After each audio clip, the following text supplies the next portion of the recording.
Hello and welcome back to Grapple Theory. Thanks so much for joining us once again. Now today, our very special guest on the show is one of the most flamboyant stars on the BritWres scene at the minute. They're fueled by nothing but drag, desire, fire, and a whole host of vegan food, whatever they can get their hands on the drive home from a show.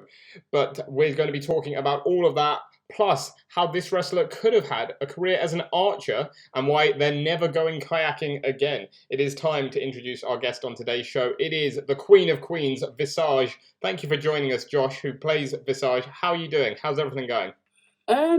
It's been amazing, yet also like, I don't know if frustrating is the right word, because it's not frustrating that shows are back. It's just frustrating that they're not back as much. Do you know what I mean? Like I just wish it was all the time now. Because it's kind of cool. It's like you get to go and do your job that you absolutely love and this thing that you work hard for, and you get to feel like a superstar for like a weekend, and then all of a sudden the next shows are in like 2 weeks. So, like, which still is like pretty like quick still and like still full, but you want to be doing more. Yeah. I want to go back to, but everyone does. I mean, it's just appreciating the fact that we actually can do it again now. So it's a bittersweet, I suppose. But you know, I think everyone's going in the right direction, and I think the scene in itself's going in the right direction. So we'll be back this time next year. I'll be moaning that I've never got a free weekend. So. Yeah, you'll be wanting the time. That's the way it always is, isn't it? You'll be moaning that you want the time off now. You'll be like. Yeah, exactly. So I can't, I shouldn't complain. Yeah, enjoy the time off where you can. But obviously, again, we've spoken to wrestlers about that, about the fact that, wrestling, especially BritWres, the sort of indie scene at the minute, is you're having to, because you're so passionate about it, you're looking at it as, you're using your free time to go to these shows and do what you love. And that is a big commitment to take that time out of your schedule after, working a full week to go and travel around the country at the weekend.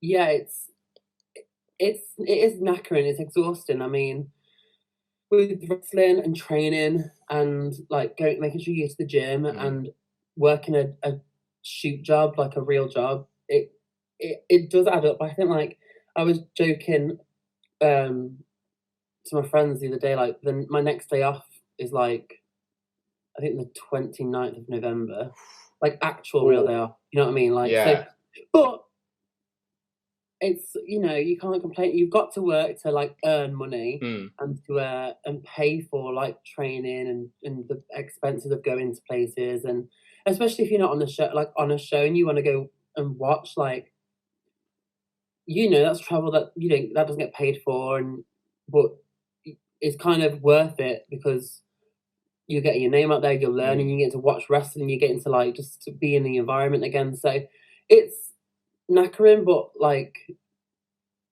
you love it, so you kind of just deal with it. Yeah, for sure. I mean, in terms of speaking shoot jobs, I mean, were you able to continue working during lockdown? Was that all right for you? Was everything okay in that respect? No. So, well, I ended up working in care for like a year. Okay. Was not something I ever thought I'd ever do. Like, it was never even a job on my radar. I had friends that did care before, and some of the stories that they would tell me were just like something that I never thought myself in that situation. But when the pandemic hit, like bars and restaurants, which I'd worked in for since I was 18, obviously they weren't a thing. And care homes they can't shut down. They're constantly looking after people's lives and making sure that people are safe and having the best kind of lives that they can lead. So it was a job that definitely shocked me, but a job that I ended up really like loving and respecting. For sure.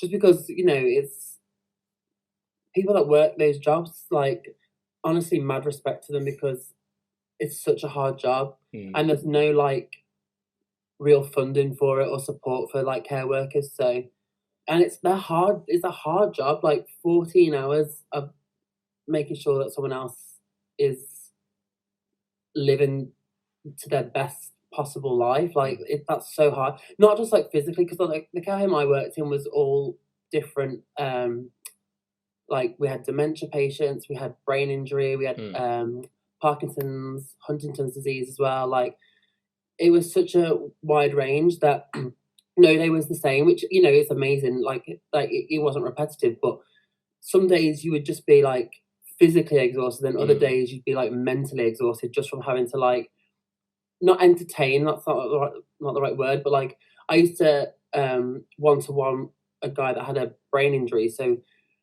it was just constantly trying to like motivate him or think of new things to do, because he always wanted to be out for like the whole day, like 12 hours. He wanted to be outside, which, you know, love that. But that's a lot of day to fill, you know. So, but I was able to work and still earn money. So, because the job that I did have, my restaurant job, I think my like furlough was like £300 every 2 weeks, which was, I could pay my rent and then that was it. Yeah, not it's that barely anything. You know, not that we were going anywhere, or allowed to go anywhere, but it was a bit nice to have some money after a little while. Yeah, no, for sure, and yeah, again, like you say, you know, having that sort of new challenge, something you didn't expect as well, and getting that new appreciation for it as well is also quite rewarding, I imagine. Oh yeah, absolutely. I mean, the young lad that I was talking about, he went from being when I first got there, I think he moved in December and I got there in January. He couldn't. He spoke through an iPad. He could only move his right hand from this car accident that he had. And then by the time I left, he was, well, I mean, he's walking now and he talks without an iPad. So like it was an amazing job to have. But yeah, I couldn't, with wrestling as well. And then those kind of shifts, I had to leave. No, sure. And just focus more on wrestling. I needed like something to do that wrestling, because wrestling will take up all my time, you know, with training and going to shows and working on shows, and so I needed a job that was kind of a bit more mellow, a bit more relaxed. No, for sure. And nothing that, you know, something I didn't have to worry about people passing away or having attacks or something like. So yeah, I had to get myself a job that was a bit more chilled. Yeah, for sure.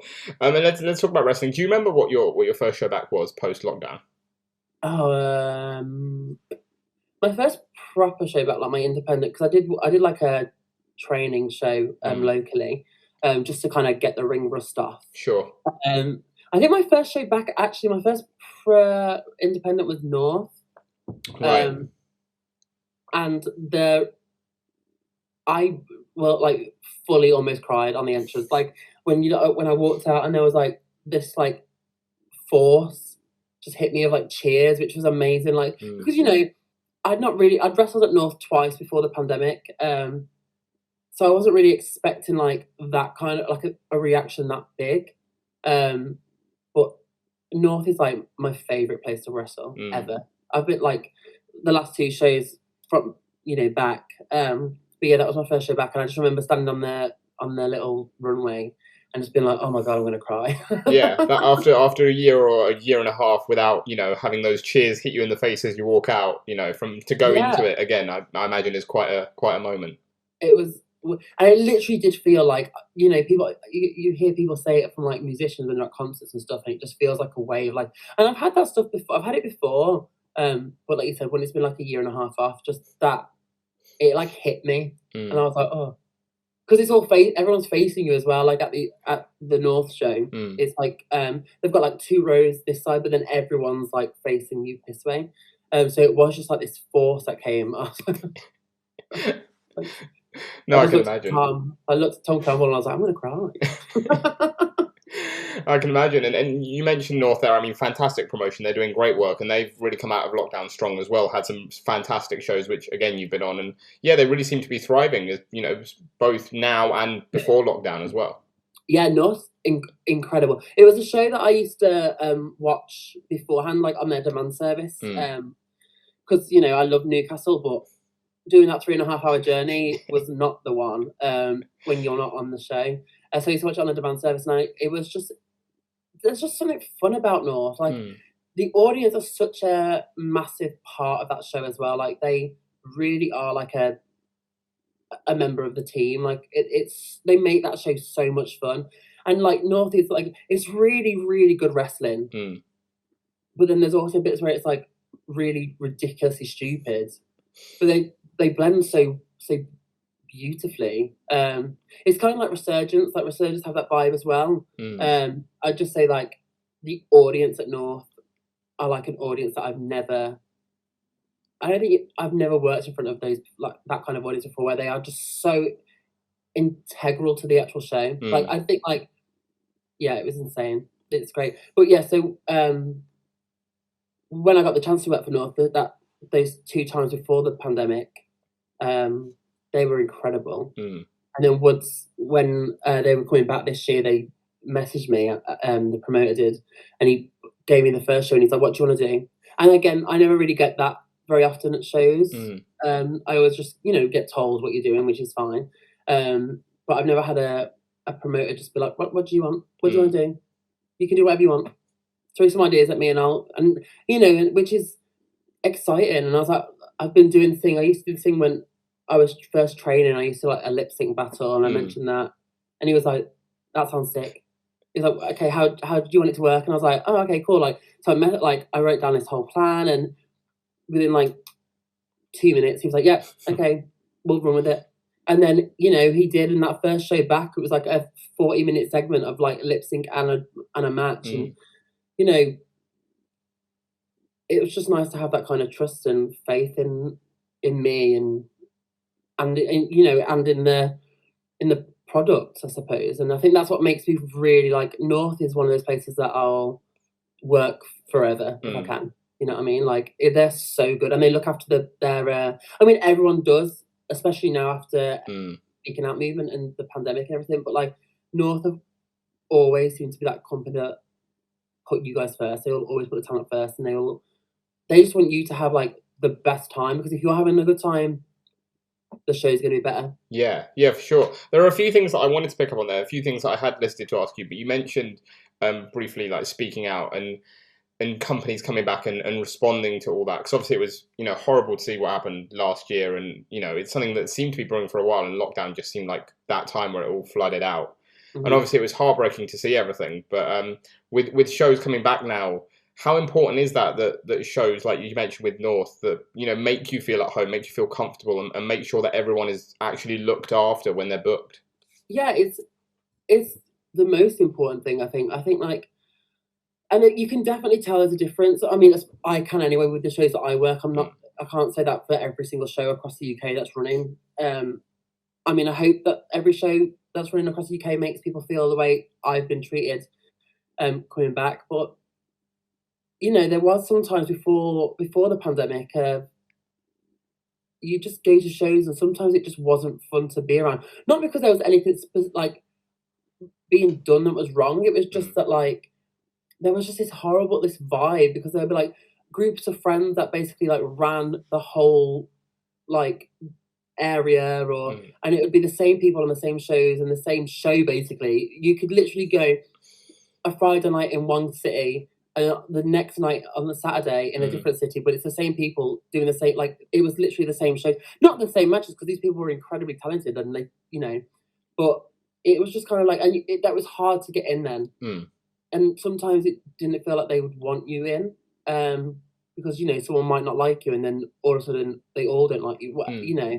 It's one of those. And luckily, not luckily, because a lot of the stuff everything that came out was awful, but those people aren't involved in wrestling anymore. So and now, from being backstage, the people that are on shows now were always the people that were the people that were told, oh, they're like up and comers, and but were never given a chance.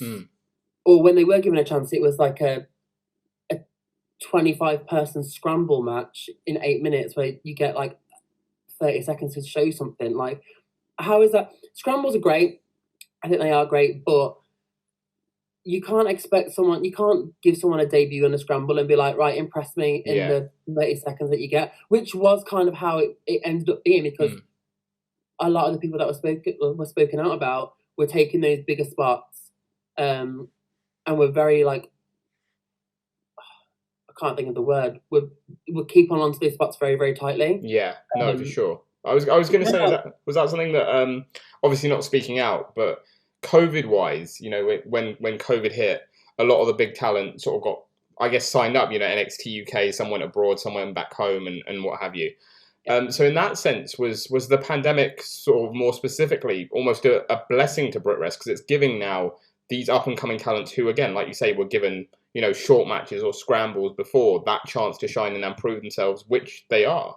Yeah, absolutely. I think you can tell backstage, everyone there is excited, and everyone wants to have a good match and work hard, because they're finally getting given these opportunities where it isn't 30 seconds. It's right, go out there, have 20, have 15, and sometimes it's going to be a bit like rough to watch at first, but you've got to think like these are very, very experienced people back in the day weren't like probably tripping up over themselves and making small mistakes, but eventually we're in an exciting time now, I think, especially for an audience and for like a wrestler that gets to see new talent, because in like 2 or 3 years time, these people that get given opportunities now are going to be insane. Yeah. You know what I mean? Like, I don't know, it's kind of exciting because everyone feels like they're on the cusp of watching like the new stars of BritWres kind of being made, and it's exciting. And I think that's why, like with Progress and stuff, like it's exciting to watch because it's all new talent, really. Like, and it's young talent that are hungry, that want to show themselves, as well as having like those experienced guys on the show, like Cara and Ridgeway, being there to like help guide, and I don't know, it's just exciting to watch. No, for sure, absolutely. And we'll talk about Visage as well, obviously, because that's why we're here. So for yourself, I mean, you mentioned the lip sync battle at North and working with Resurgence and stuff as well. I mean, Visage as a character is, very big, very flamboyant, very out there. And it must be nice to do those things, like those more sort of theatrical elements in wrestling as well, rather than, as well as just going out having a match, to be able to add that bit of yourself into it. Yeah, well, I think sorry. That's all right. Yeah, especially because before the pandemic, not even before the pandemic, I mean, just in the sense of how people run the show sometimes, is they book Visage because of the character, and it can be a very character-driven wrestler. But then they want you to put on these like hard-hitting indie-style wrestling matches, which sometimes that's really hard to blend together. It's not impossible, and I've figured out ways I can do that. But sometimes it's hard because they want two separate things in one match. So being able to like come back and do like the lip sync battle at North, or the stuff that with Resurgence that's coming out, it's been great because especially the lip sync battles is all character, all very character driven. It's like 5 minutes to 20 minutes, the last one, where you can get the character over, and it can be really like very, very characteristic, like based, and the crowd feed into that and like get to know the character and end up forming their opinion and relationship with them, and then I can do like the next 20-minute indie style wrestling match that promoters want or that fans are expecting to see at that kind of show level. So it's been such an incredible blessing, and again, that's why I'm so thankful for North, because I think before the pandemic, I was trying to find it really hard to like blend the two, and I'd always get like feedback from people that I asked for feedback on, respect to them being like, either just do character or just do this, or just do the wrestling style, or try and blend it a bit different. But it was just so hard to blend. Like I really love the style of wrestling that like Ridgeway does, and like Ethan and Luke from Northwest Strong. I love that style, and that's why I go and train with Ridgeway like every other Friday. But people don't book Visage for that, and sometimes I wish they would, like, because, and I mean, it's on me as well, because I could go to a show and just wrestle the style that I want to wrestle, but then you get backstage and some people will be like, oh, it was good, but it's not what we were expecting. It's not what they think Visage should be. Yeah. So yeah. But I think wrestling's again, a bunch of opinions as well. So there's people that are going to like it, people that are going to hate it. You just have to do what makes you happy, I suppose. And also, if you stick with something long enough and just persevere, like, eventually people like catch on, you know? Yeah, for sure. I mean, in terms of that, do you feel almost like a bit of pressure in that way, that you've got this character that has a sort of a certain look, and you feel like you have to live up to that certain appeal in the ring with your style, like in terms of, you know, mentioning the fact that you could have a really hard hitting match if you wanted, but do you feel pressure that, you know, that's not what other people perceive Visage to be? Not so much now. I think people have started realizing who Visage is and what Visage is. I think when I first started wrestling, it was hard at that point.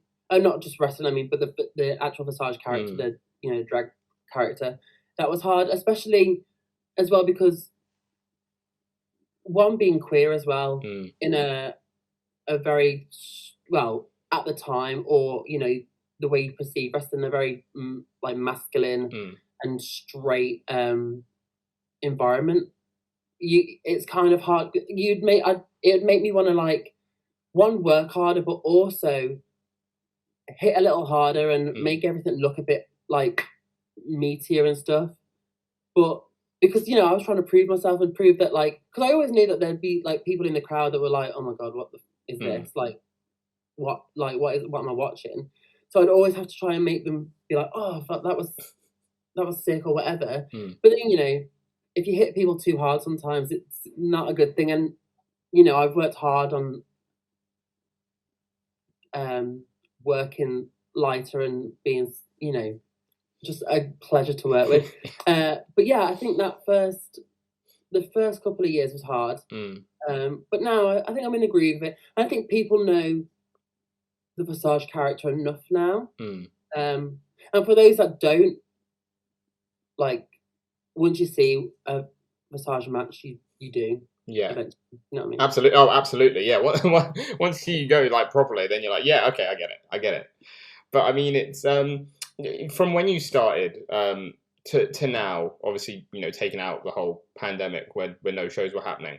Do you see a change? Do you see a bettering of LGBTQ representation in wrestling, both in terms of, you know, in the ring and also, like you mentioned, sort of with the fans as well? Have things improved? Absolutely. Like, when I first started 6 years ago, I think the only, like, queer representation was Laura Di Matteo, Sexsmith, and maybe I think that was it, really, like, on the scene, or, you know, from who I saw. So there wasn't really anyone to, like, look up to, you know, or the people that, you know, when you talk to people about wrestling, they'd be like, oh, you know, Goldust, and I mean, Goldust was incredible, but also Goldust was played by a straight white man, Yeah, like, or like Billy and Chuck, which was a you know, a gimmick to poke fun at, like, the queer culture and the queer community. So it was difficult because you didn't know who to look up to. But then, you know, slowly but surely, there was, like, I think Cassius got into it around the same time, and I saw Cassius quite a lot on, like, social media. And then, like, Reese Ryan, and all of a sudden now we've got a whole show next year with, like, there's like 50 plus, like, queer performers, which is insane. And I think just more so that the audience has become more queer, and it's less gatekeeped. I think, like, more accepting. Yeah, it's more accepting. Like, I don't know, it has been such an incredible thing to watch, like this, I don't know, like, queer uprising in wrestling, I think. And surprisingly, like, for me, I can only say for me because I don't know what it's like for other queer performers, like, everyone's been so accepting, like, wrestling wise, or at least to my face. I mean, I don't know what to say behind my back, but to my face they have been. And it's never been an issue, like, backstage or anything. So, you know, but as an outside perspective, when I first started, I was like, oh my god, it's gonna be so hard. Everyone's gonna be like so like anti like LGBT and whatever, but you know, it hasn't been that way, which has been a blessing. And then, you know, now there's pressure because I get so many messages, and I'm very, very happy and very lucky that I get these messages from queer performers now that are like, oh, I saw you wrestle, or I saw your like character, I found you out, and it's made me want to become a wrestler, or that's why I did it, like, oh, that's why I've come out. And you know, that's the gravity of that will never ever leave me. That is so important and like so cool. But yeah, now that's why I'm like this Pride show next year is going to be. I'm so excited for it because, you know, it's just going to be not weird. It's going to be a weird feeling to be like looking around and knowing that it's not just like there's no excuse for promoters to be like, well, there's not many queer performers.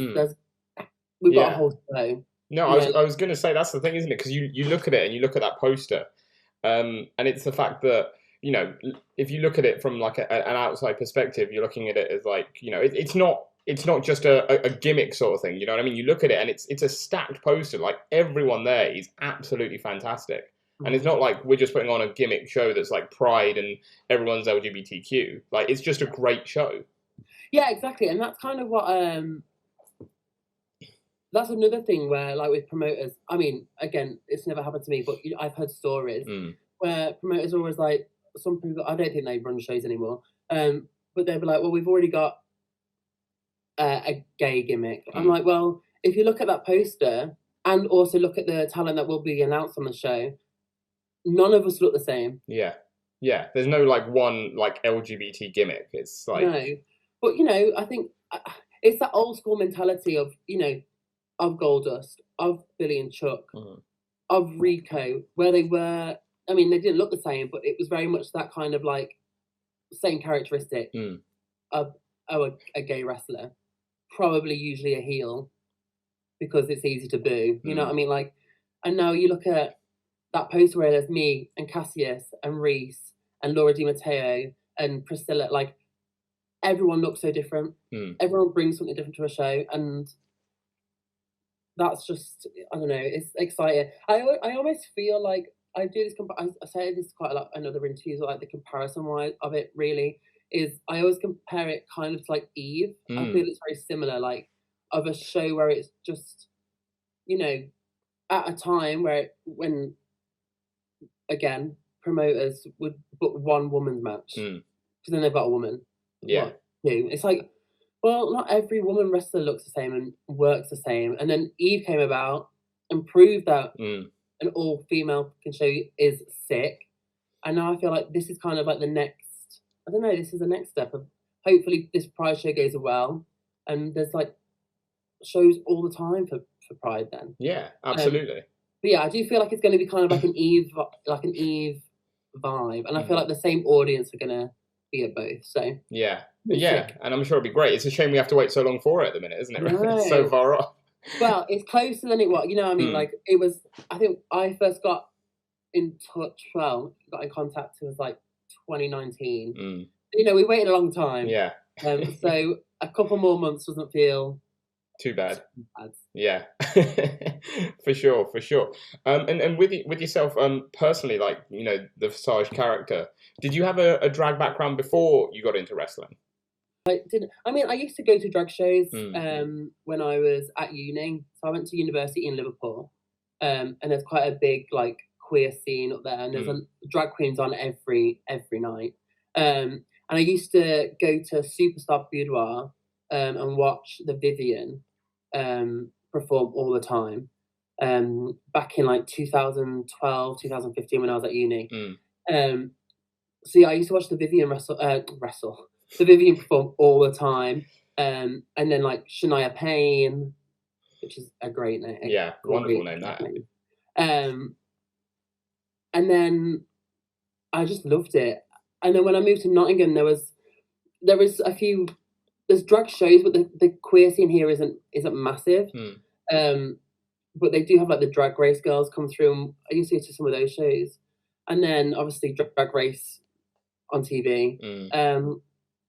But yeah, I didn't have a drag background. I always wanted to do drag, but I just never had like the time really. Sure. Especially with wrestling as well, because wrestling, you know, takes up, well, Friday, Saturday, Sundays, you know, when you're busy. And then by the time that wrestling finishes, drag shows are starting. And I was like thinking about doing a shoot job at the time when I first started doing the drag gimmick, doing a shoot job from like 9 till 5 or like 8 till 6 or whatever it was, and then doing a show, and then the thought of then going and doing a drag show until like 4 a.m. I was like, no, absolutely not. Work on 2 hours sleep a night. Yeah, so I just thought one day I was just like, do you know what? I really want to do this drag thing. I really love wrestling. I don't want to give that up. I was like, let's just blend it. And you know, I recently just done a show with Priscilla, at a company that now is not running. Right.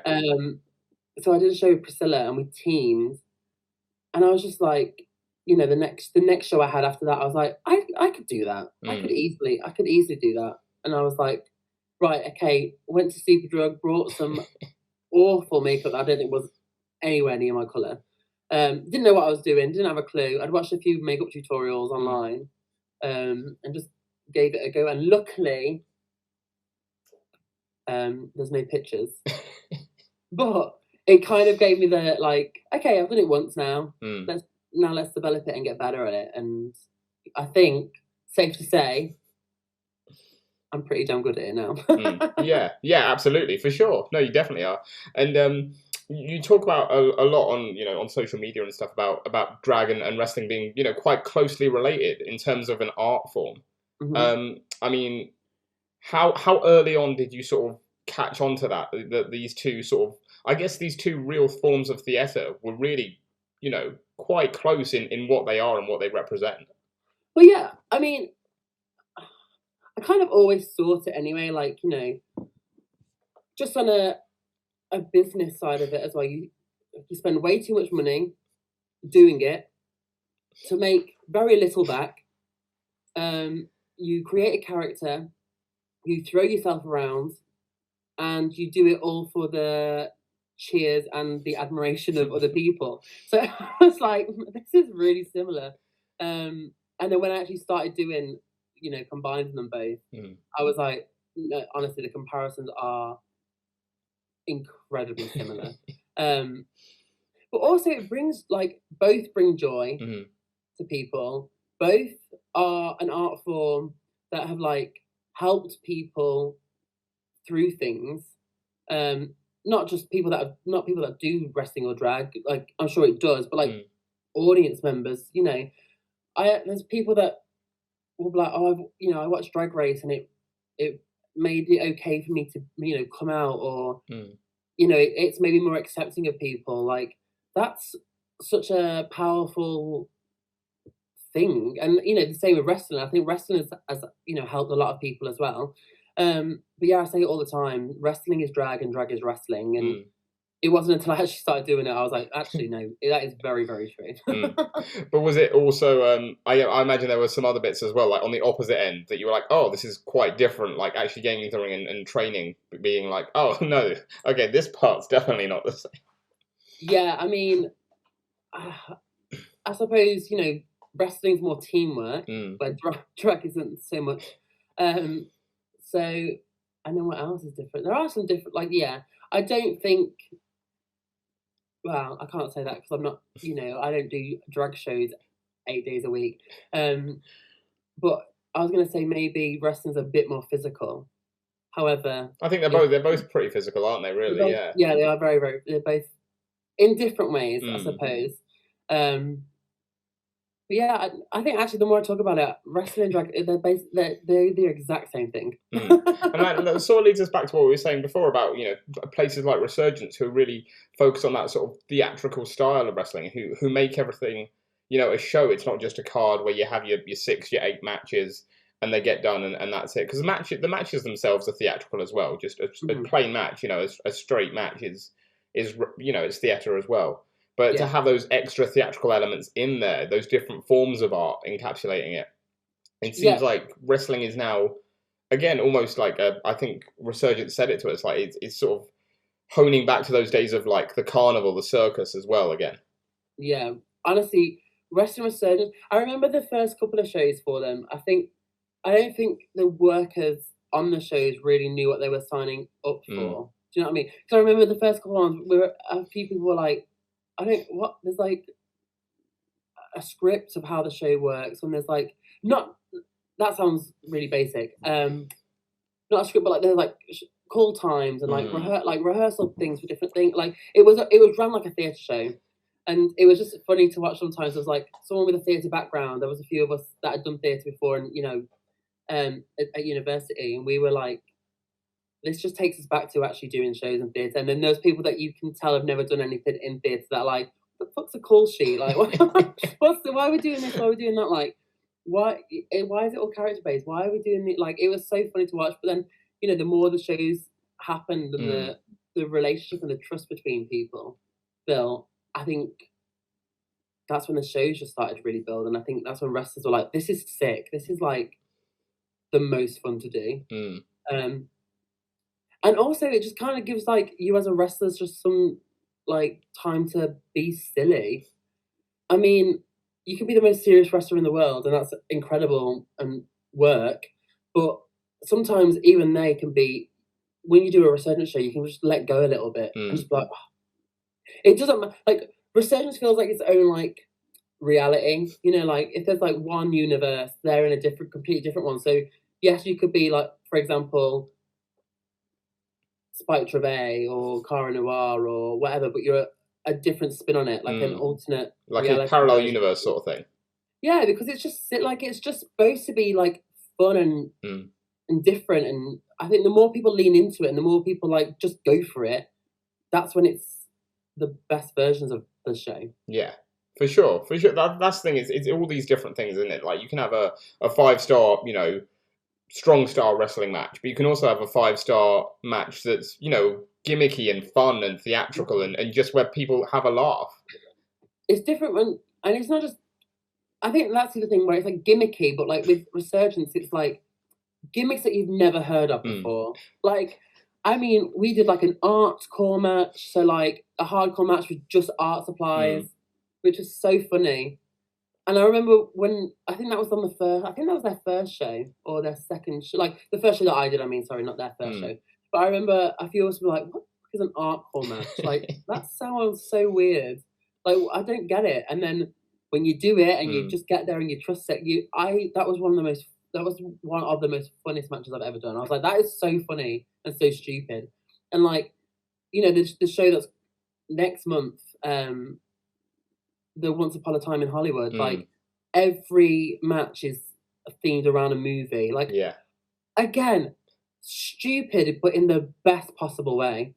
Like, and that's the fun of wrestling. That's the fun of Resurgence. And sometimes I think people, not now, I think people are kind of loosening up a bit. But I remember there was a period in time in BritWres when it blew up so much that everyone was like, it has to be serious. Yeah.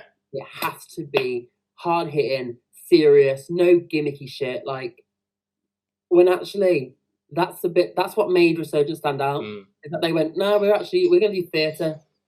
Yeah. Cool. Take me with you. Like, no, I love it. I'm so excited for this Once Upon a Time in Hollywood show because it's gonna be, from what I've heard and seen, it's gonna be so sick. Yeah, it's gonna be good, isn't it? Yeah, you can tell just looking at like the match posters and stuff. It's gonna be fab. It's gonna be brilliant.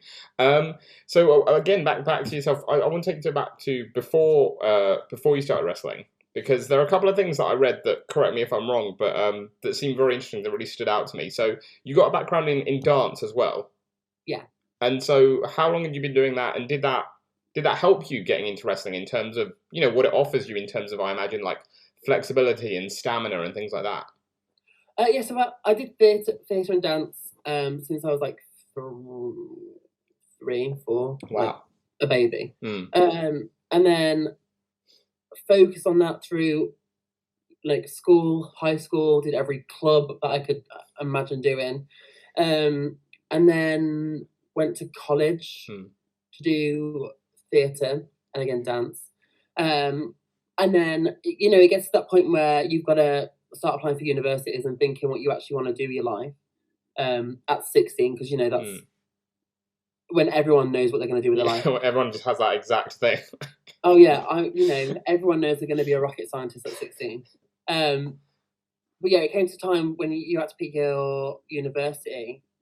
And I was, you know, thinking about going to do something else, like, and just do theatre, like, as a hobby, because it was something that I really wanted to do, but, you know, it's not a job that pays very well, as I say this, as a wrestler. It wasn't a job that pays very well, so, you know, that can be kind of like, you know that you're going to be living a life that's hard, you know, like, unless you get some amazing deal or you're Angelina Jolie freaking Lee, like, you know what I mean? Like, so, or I could apply for drama schools, which was incredibly hard to get into, but if you go into a drama school, you are taught the best, like, you are getting taught by the best for an industry that you will get a job in if you want to.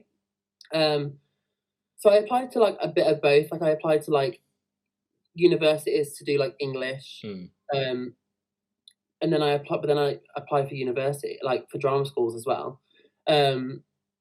And there was a school called LIPA, the Liverpool Institute for Performing Arts, that I found out about when I was year 9, I think, because so my nan was a massive fan of the Beatles, right? Absolutely the Beatles, and Paul McCartney is the guy that owns LIPA, right? Okay, yeah. So, and then when it must have been year 9 because my nan passed away at around that time. And then I found out that this school was run by Paul McCartney, and I don't know. I was just kind of like, that's where I'm going. I'm going to go there. And this was like when I was 14, 15. I was like, I'm going there because it's run by Paul McCartney. And at that point, that was enough. You know what I mean? Like, that was it. And then when I got more into doing acting professionally and dance professionally at college, and really started thinking, like, am I going to do this? Am I going to go to drama school and really work hard? Through research, LIPA's like one of the top 10 drama schools in the world. The year I applied and got in was a 2% acceptance rate. So It's hard. It's really hard to get in. Like, my first year, I applied my first year and didn't get it.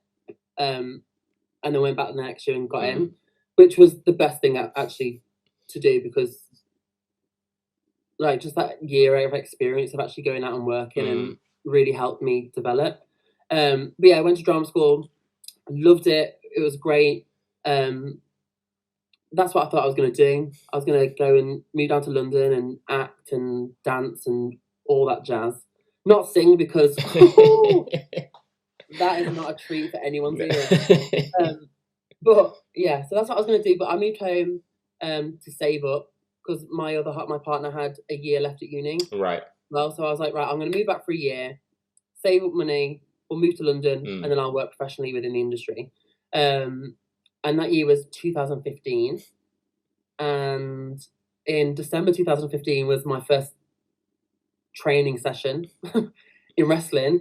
And I never moved to London, never became an actor, and instead did this. But you still do sort of that, really. You still, go out there and perform. It's the best of both, really. Yeah. I get to like make little like mini plays up every single day. But it did definitely help me. Going back to your actual question, it did actually help me in the very like early stages of the training, because it just kind of reminded me of like choreography. Once you learn how to bump, really, and you learn how to like give certain moves and take certain moves and make it safe. Yeah. Putting it all together was just... Yeah, because you mentioned it being like drag, but wrestling really is like dance as well. It's essentially a choreographed thing that you have to know where you are and when you're at certain places and what to do then. Yeah, and again, drag and dance, they're very similar, because it's all performance. So again, wrestling is drag and drag is wrestling. But yeah, it really did like help me. Like, just get going, really. Yeah. And I mean, I think when I first started, the average time, like training wise at the school, was like a year and a half before you'd get put on shows. I think my first show was after 4.5 months. Oh wow, really quick. Really quick. Maybe a bit too quick, to be fair. So, like, I should have, but I was excited. And I was like, yeah, let's do this. Because then by the end of the year, by 2016, my first year of wrestling, I think I was already working on the independents, which again was amazing at the time to get out there that quickly. But in hindsight, it was a hindrance, really, because I probably wasn't ready. Could have done with that bit more time training and getting used to it. Yeah, and also just like, because when I first started, I can drive as well, so I took everyone everywhere that needed to. Like, I used to drive like Joseph Connors and Gabriel Kidd to like shows, and then they would introduce me to people, and I'd make connections that way, which is what every wrestler should do, especially when they're first starting. Get a car, start driving. Get a car, yeah, learn how to drive. That is the most important part about being a wrestler: learn how to drive. But yeah, so they introduced me to a lot of people, and those people ended up giving me opportunities, which I'm so thankful for, because I wouldn't be here where I am today. However, again, maybe a bit too quick. No, sure.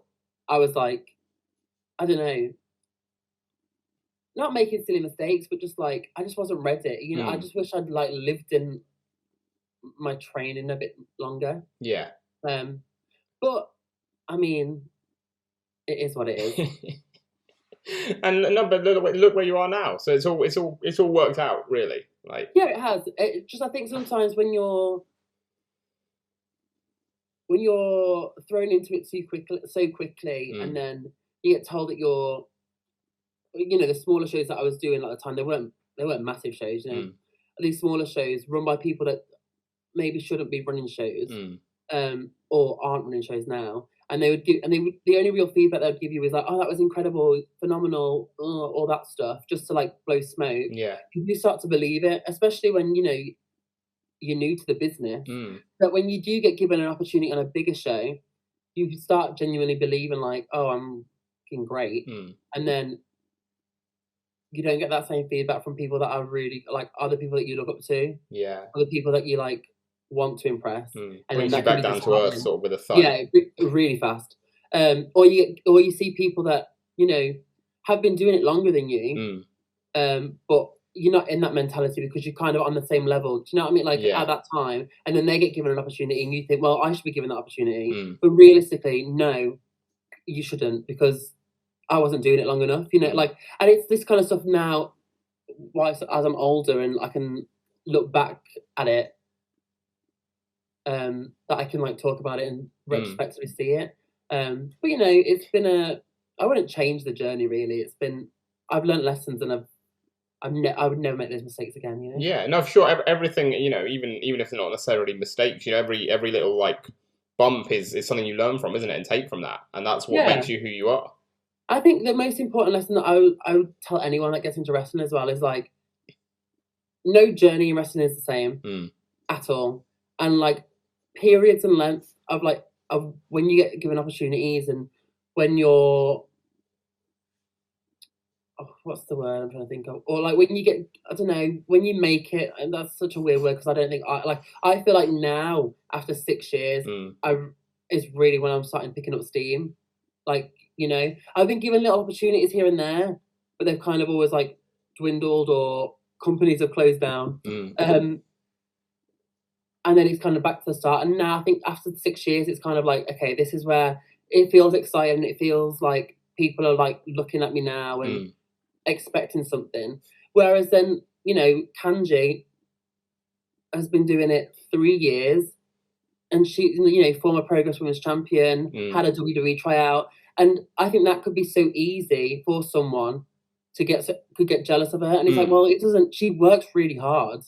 Like, I've never met a person that works harder. So she deserves every opportunity that she gets, because when she does get given these opportunities, she proves why. Yeah. You know. Yeah, for sure. I was going to ask you about Kanji because obviously you guys have such a great relationship and you're always heaping praise on her. Yeah. So I mean, yeah, to talk about because she's a phenomenal talent, like you say, former Progress Women's Champion. You know, we can only speculate, but you know, maybe still would be if she hadn't got injured as well. Like, you know, she's just come on leaps and bounds since when Progress came back. Oh yeah, she's on and in fairness with the Progress stuff as well, like, and this is why she's so impressive to me and incredible, and I feel like that's why people should really like pay her dues and give her some like the respect that she deserves because she had broke her arm. She hadn't wrestled for well, it was like at least 8 months. So no, it was like 4 or 5 months into her recovery, and then we went through a 1.5-year pandemic, and then like her first show back after 2 years is Progress. Yeah. With no crowds. Coming back from an injury. I don't think it was a year, like whatever it was, a year, whatever it ended up being for her. And then to go out and do those kind of matches that she was having with Giselle. Yeah. Like she is such an incredible talent. And like, I mean, people are very respectful and very nice to her anyway, and she's rightfully so. But I feel like sometimes if I hear anyone say anything bad about her, I'm like, you do not know how hard this work. Like, she is the most hardest working person I've ever met. Like, she really is. Like, and she just loves professional wrestling. She loves it. And it'll be something that she does for the rest of her life. Like, I know, like, she will. Yeah. And that's why it breaks my heart sometimes. Like, when she broke her arm the second time, as in the time now that she's healing from, it's devastating because she came back, she, broke her arm, went through a pandemic, recovered, came back and did those, like, however many shows it was for Progress. I think it was like 11 that she ended up being on. And then, there's that influx of like, oh, shows are coming back in the UK now, like, Progress will be running with fans soon, let's hope, like, she's the Progress Women's Champion, like, it's all exciting. I'm like, she's itching just to get back in front of people, and then, she has she breaks her arm again, and it's kind of like she never got that kind of like, I don't know, that not a reward, but just that. Oh, I just wish she could have wrestled in front of a crowd. Yeah, but she will. She'll when she comes back, she will. I mean, she'll go straight to the top again because she absolutely will. And like, there's no doubt. And hopefully it'll make it even better for her. Because although it's frustrating that it's got taken away again, it's like, okay, but when you do come back, and let's say her first show is a Progress show, like in front of an audience against, let's say, Giselle, because it has to be Giselle. Yeah, it's Giselle's still the champ. It's got to be that, doesn't it? Yeah. I want to be there for that moment because, well, I know I'll cry. I mean, I will. I'm emotional anyway. But like, I just want that. I just want that feeling for her. I just want it to be like sick. I'm so excited for her. Like, yeah, I love her to pieces. I can't. No, she's great. She's great. She's doing fantastic work. And the other thing I wanted to ask about in terms of before wrestling with yourself was I read somewhere you were an archer. Was that right? Yeah, when I was younger. So how did you get into that? Why is that not a career now? Why are we not seeing you at the Olympics? Because I got into archery when I was really young. Because I loved Legolas. Right. The Lord of the Rings. Sure. Yeah. I thought it was sick. I just thought it was cool, And there's a scene in Tomb Raider 2, I think, or number 1, where Angelina Jolie's like riding a horse, like shooting arrows, like.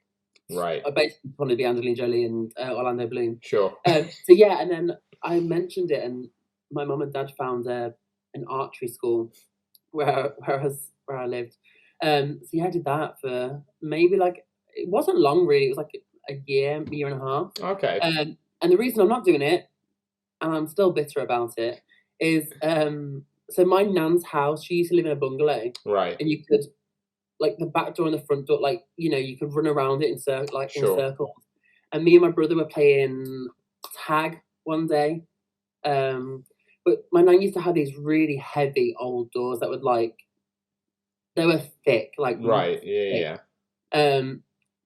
It makes me feel a bit queasy saying, and then my brother we ran out the front door, around the garden, into the back door, and I went to tag my brother, as he like shut the door, and it crushed my finger, like my fingers, my groin fingers. So yeah, and when I say crushed, as in like Sure. crushed, they were Properly, like, yeah. I have never felt pain that bad. Like there was like just skin hanging, like it was disgust, honestly. And my uncle was like, "Oh no, you'll be fine." And my fingers like hanging off. Oh my god, it was disgusting. Like yeah, so is that literally like something in the muscle then that means you can't do it anymore, or was it like you hadn't picked it up because of it? Like, I think 3 or 4 months of it being like in cast, reforming. I just walked around for like 4 months, like flipping everyone off this cast. And then I don't know, I just never. It just hurt too much. Like especially, it doesn't hurt now, but like when it would get really cold, like it would just hurt. If it got really hot, it would just tingle and hurt. So then I never really kind of went back, which is a shame because I loved it. But like, I was telling this story to Tom Campbell. Me and Kanji and Gabe took Melina to Sherwood Forest when she was down here. Right. And there was archery set up because obviously Robin Hood. But yeah, I gave it a go then, and I'm still had it. Still had it. That is. And it didn't hurt. It didn't hurt when I was in it. So maybe it'll be something that I have looked, to be fair, like Nottingham Archers, because obviously Robin Hood, it's a thing here. But yeah, it's just I just never actually gone to a class. I can't imagine any scenario where before we started this chat you'd be telling me about how you went to do archery with Melina in Sherwood Forest. Yeah, it was sick. It was so much fun. Was she good? Was Melina good? She wasn't. No, was she? I don't think she was very good. I can't remember her being great. But I mean, she gave it a go, and she was. When it was funny because Kanji and Gabe were very competitive, right, against each other. Very, very competitive. And it was just before Gabe was moving. Yeah, it was just a nice day. And I remember we watched, there was a show, there was like a Robin Hood versus the Sheriff of Nottingham, like show, like jousting. And Melina was just booing Robin Hood. And I was like, you are such a heel. Yeah. Through and through. Never change. But to be fair, this Robin Hood was he wasn't great. Right, okay. I think he like missed the target from when he shot his arrow, like he missed the boss. And that was another moment where you were like, I could have done that better. Yeah, but also I was like, if you're gonna play Robin Hood, you should be good at archery. You should that should be like number one requirement on the CV, yeah. Yeah, it's like you should be able to like archery experience necessary, acting like maybe. Yeah, we can teach that. Yeah. But, like we can't teach you archery in the short space of time. And it's a live show. Like you've got to you've got to get it done. Yeah. Especially when like the Sheriff of Nottingham is like better than you. Yeah, like, that's embarrassing. I understood why she was booing him, but it just made she was booing the performance, not the character. Yeah, it just killed me off. I was like, oh my god, such a heel. Amazing. Well, we round out each interview with a little segment that's sort of like more of a shoot segment. So we'll talk about yourself, not Visage. It's called Anatomy of a Pro Wrestler. So I'm just going to give you some scenarios, and you let me know what comes to mind. Okay. All right. So what's your favourite pre-show meal? Oh, I don't eat. I get too nervous. That's fair enough. That makes sense. One, because I don't want to bloat, which is very like stupid.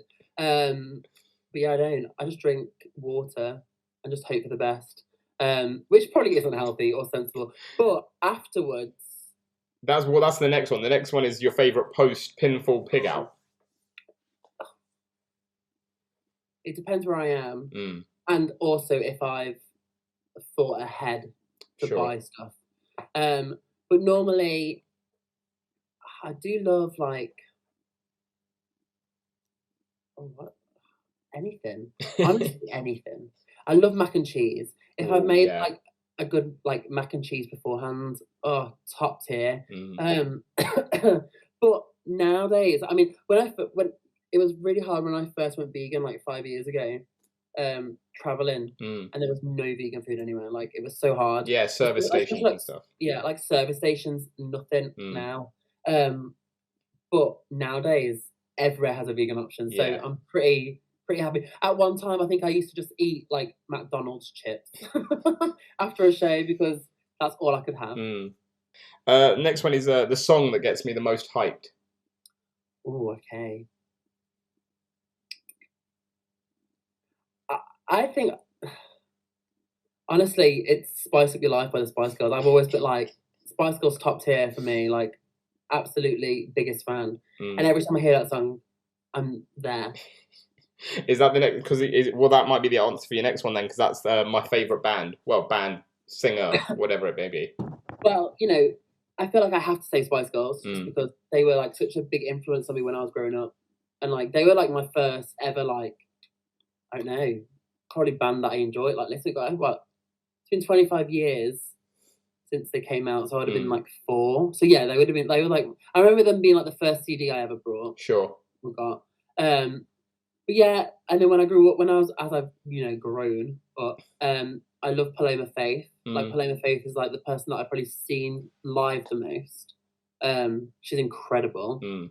And then recently, I love country music. Like Really? That's a surprise. music. And there's a girl called Lauren Alania, who is I listen to all the time. Yeah, so then. Nice. But yeah, country music. I sometimes like I will listen to country music all the time, but like pop country. So like I love Dolly Parton growing up. My dad did as well, so I think that's where it's from. And then Lauren or like Carrie Underwood. Yeah. And then sometimes I forget that when like we're in cars to like shows, I'm like, oh shit, I'm gonna have to like put on like other music. But like Beyonce and Little Mix as well. Yeah. Quite a few options actually. Fab. Next one is the movie that I'd show the locker room. Show the hot like okay. Well, I've got a few again. So my favorite movie growing up was The Little Mermaid. Classic. Great movie. Then Batman Returns. Nice. Very different. Very different. Yeah. Michelle Pfeiffer, top tier. The Addams Family. Yeah. The live action first one. Yeah. Hocus Pocus. Oh, great film. Great shout. Great movie. Watched that the other day. And then I really enjoy if you put a movie, you can put a movie on and we really like it, but you don't have to watch it because you've watched it so many times. Background movie sort of thing. Yeah, I always put on like The Hunger Games: Catching Fire. Really? I don't know. That movie is so good. I don't know why I enjoy it so much. I loved the book when that came out. I think it's like a very like it's probably the best like book to movie adaptation. Like nothing gets cut out really. So it's actually like a true okay, that movie is like the book. It's quite good. They keep a lot of the stuff in there. Yeah. So yeah, I watched that quite a lot. That's another movie that I'll watch. You know how people watch the Harry Potter movies constantly, all the time. Yeah. That is the same with Hunger Games. I'll like at least like every other month I'll watch the. Nice. I never got into Hunger Games. I'm like that with Harry Potter. Harry Potter and Star Wars for me are the ones that I'll just rewatch over and over. Yeah, I think everyone has those kind of movies, don't they? Where they just like that, and then my partner's me and Proxy because I watched them with him.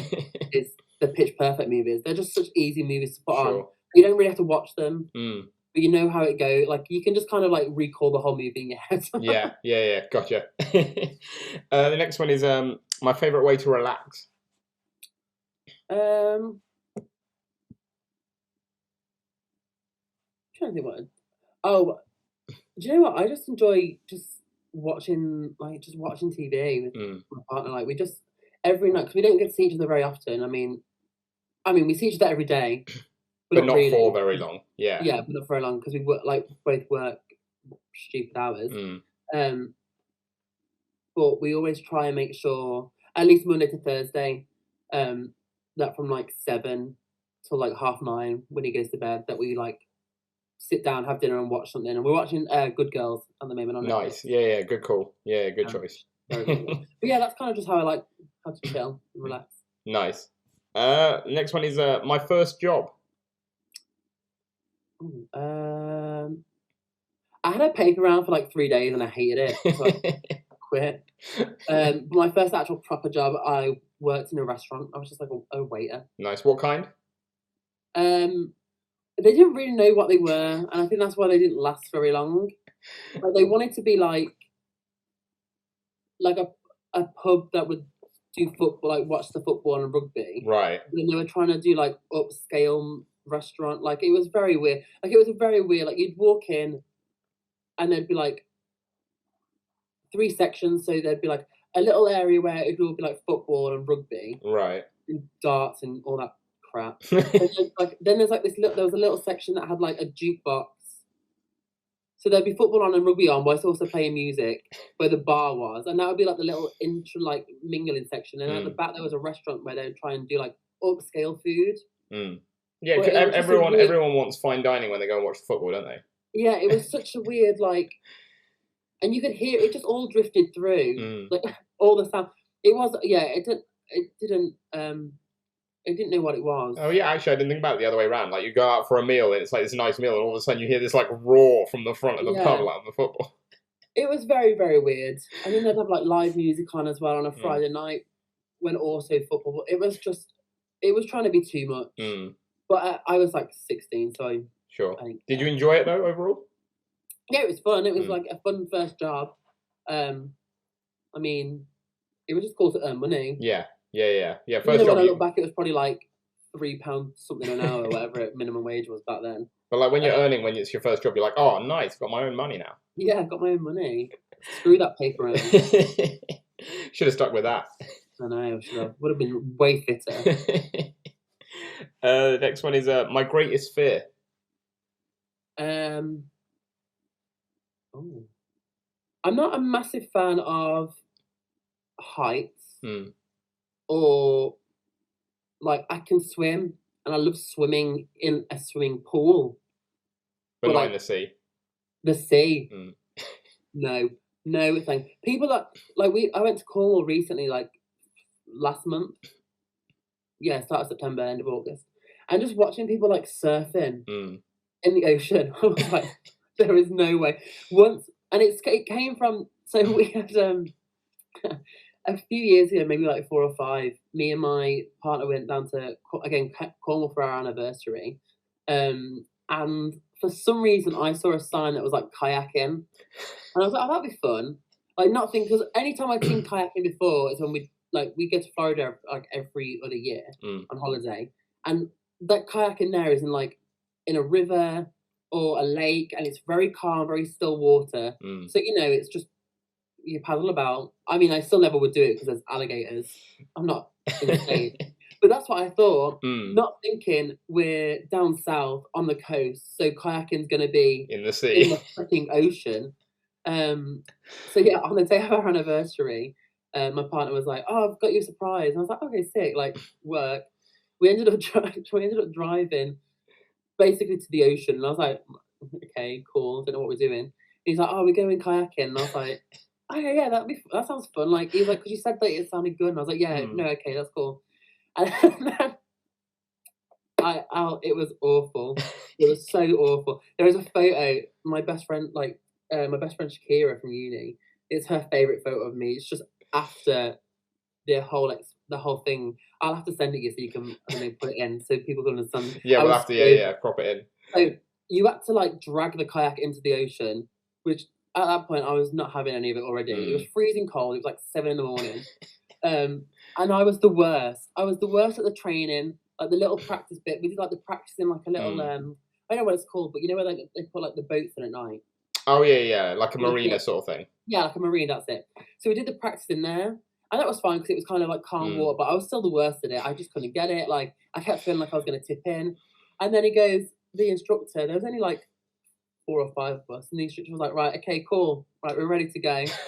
So there I was in the kayak, at the back, just paddling along, being awful at it. And because the further we got out into the ocean, the rockier it was. It was awful. It was so awful. And then for about No joke. 2 minutes, I got it. I was perfect. I was like, I'd caught the vibe. I was like chilling, like going along on this kayak, thinking, I've done it. In your rhythm, yeah. I'm so good at this. And I remember turning to my partner and being like, I'm gonna make this see my bitch. Like I was so I knew I was like, this next 2 hours is gonna be so easy. And then no joke, 2 minutes later, I capsized and I couldn't get back in. I could not get back in. Because obviously they tell you about it in practice, in training, like if you capsize, this is what you have to do. But they don't make you do it. Yeah. Like our instructor didn't make us do it. So I don't know what I was actually doing, apart from like they're like, you have to pull yourself back in. And I was like, I was trying my hardest. And like the waves were like taking me back to like the rocks. And I was like, I'm gonna die. This is how I'm gonna die. And then because I couldn't get onto the kayak, my partner decided to try and help me. Right. And then I ended up pulling him in and capsizing him. So we were both getting drifted away from everyone else.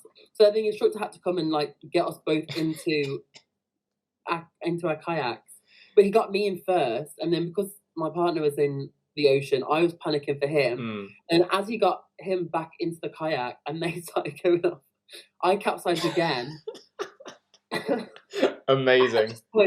At this point, that was it. Yeah, you're just like, no, I got in once. It took this long to get in once. I'm done. Yeah, I was like, this is the end for me. Yeah. This is how I'm gonna die in the middle of the ocean in Cornwall, getting pushed towards these bloody jagged rocks. Like, this is the end. And I was like shouting for help, but at this point, they just assumed that I was still on my kayak. Yeah.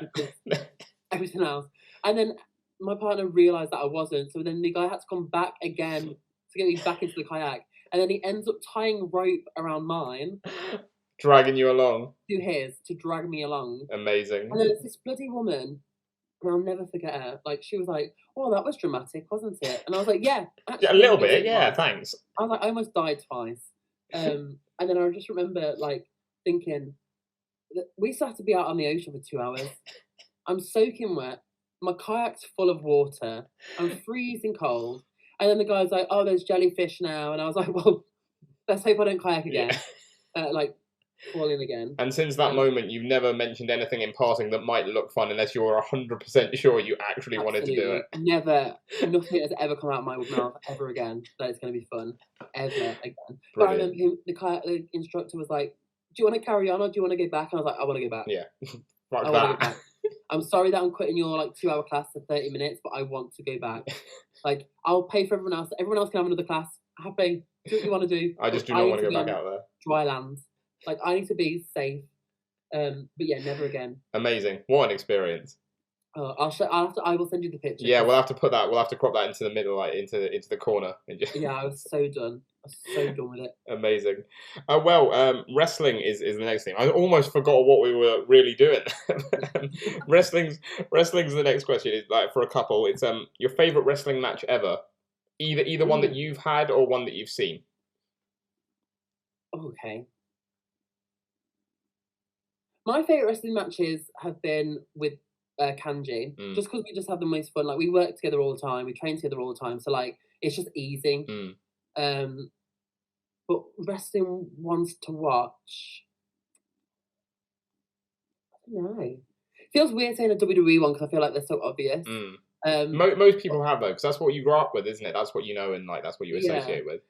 I mean, I also like I said it to Tom. Trish and Lita, Trish's retirement match was great, and I love that match, and I'll watch it again and again and again. I mean, you know, were they like were they Kurt Angle and Shawn Michaels wrestling levels?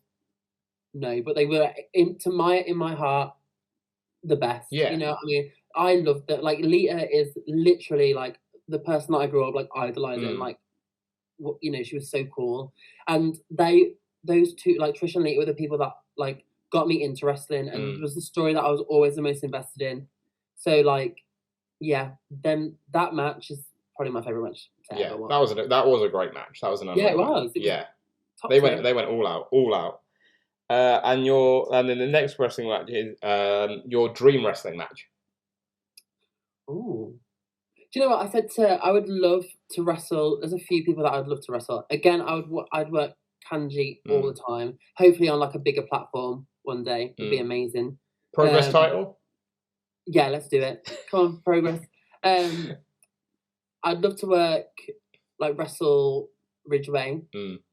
I mean, I think just to one, because I get to train with him and I learn so much from him. I think I'd also learn more from being in the ring with him, and in a different environment that's not like teacher student. I think it still would be, but in like a different scenario sense, and just to see how Ridgeway works, like putting matches together and how he would be in a match and listening to him and just having that experience. And also I think Ridgeway would be the perfect person for me to go out and wrestle the way I want to wrestle, you know what I mean, like, and do that kind of style.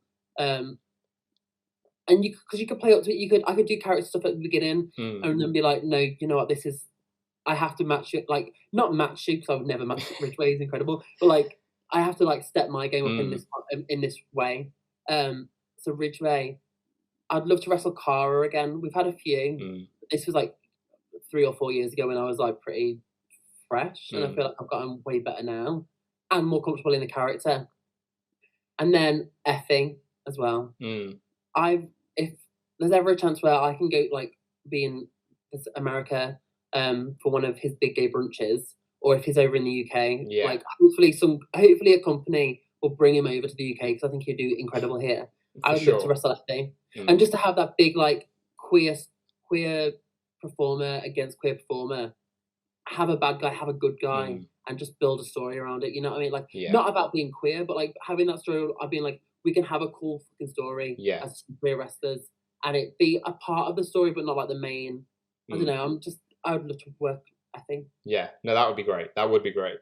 Final two are my favorite place in the world. Liverpool. I used to think it was New York. I was obsessed with New York. Like obsessed. I had a bedroom themed like it. My 21st birthday present was to go there. I've been a few times there. It's amazing. I still love it. But realistically, like Liverpool is my favorite place in the world. I don't know what. Like going to university there. It's the place that I feel like the safest, and like my friends are all there. And it's just like, I don't know if you've ever been, but like it's such a I don't know, a cool city. Yeah, it's cultural, isn't it? Yeah. No, I've been once or twice. I'm a football fan, but I've only gone for football. But like for the weekend, you know what I mean. And so like I support Brighton, and Brighton will be playing, so we'll go out for the weekend because Brighton to Liverpool is a ridiculous journey to do in a day. So do the weekend. But no, it's such a cultural city. Like the entertainment, like nightlife is wonderful. It's like it's a great place to be. Yeah, it's honestly, if I could move back, I would absolutely. And be on TNT all the time as well, right on your doorstep. Yeah, exactly. Easy. Yeah. The final one is, you sort of mentioned it with New York, but let's say somewhere you haven't been as my dream holiday destination. I would love to do Washington, as in the state. I'd love to like Seattle, Washington. It's like a really big like a big vegan city. So I know I'd be able to eat well. Also like there's loads of like great hikes and walks and stuff which I know my partner would enjoy, that kind of stuff, and I think that would be pretty sick. But yeah, I also wanted to like Yellowstone in like Canada. Nice. I would do anywhere, honestly. Anywhere would be great. Just especially after so long. I mean I think we had a holiday originally booked for 2020 as a lot of us did. I think it was supposed to be March we were going, and now it's been pushed back to like 2023. So it's long way. So I can't, but silver linings, how I like to see it. My niece will be 2 at that time, 2 or 3 at that time, so Florida with a 2-year-old is going to be interesting. Oh, it's going to be so much fun. I'm ready for it. Amazing. Well, Josh, thank you so much for taking the time to chat to me. I really appreciate it. I really appreciate you taking the time out of your day. It's been wonderful having you on, talking about your wrestling and your archery and dance and all that, and just drag and wrestling and all that great stuff. It's amazing. Thank you. We close with just giving you essentially a platform to have a quick bit of promo time. So if anyone has watched this and sees Visage on a poster or announced for a show somewhere, why should they come and check Visage out? Why is Visage going to steal the show? Well, 1 for the wigs, 2 for having the best arse in BritWres. Is that official? Is that certified? Yeah, I've said it now, so it is. But no, I think if you want to see something that you didn't think was possible in wrestling at a certain time, or if you were if you are a queer person that loves wrestling but was too scared to go to a show, or too scared to like be involved with it because you thought it was going to be a scary straight white male industry, come along and watch me have fun, and watch me perform, and watch me just do what I love doing, and you'll know that you'll probably have like a laugh at the beginning, then you'll see some hard hitting, some cool shit. Amazing. You'll walk away loving it.